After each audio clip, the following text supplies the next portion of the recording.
Well, we're here with Captain Gary Cassidy, who grew up in and around and on the waters of Cold Spring Harbor, which is the water body right behind us.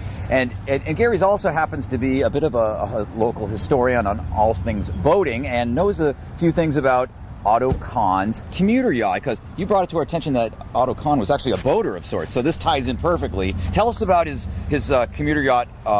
What was it, the Oheka II? The Oheka II. His castle is Oheka. Yeah, well, as we know. And that's a monogram, actually. He was Otto Herman Kahn, so the O is part of the beginning and the H-E and then at the end. So Otto Kahn named his boat Oheka II as well.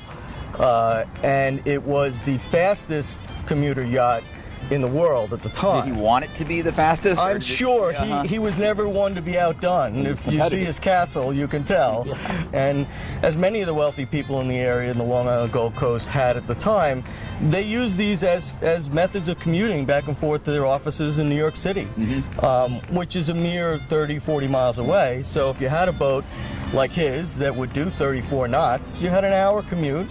And given the cars of the day, it was probably quicker. Yeah, sure. So what happened to the Oheka II? You know, nobody seems to know. There are similar boats still around, but no one seems to know what actually happened to Oheka II. Oheka II, big mystery. Hey, maybe one of our readers or viewers knows something about the Oheka II and its disappearance. That would be great. Yeah, well, if you do, let us know by going to newenglandboating.com.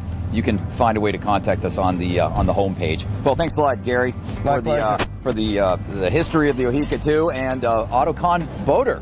Who would have guessed?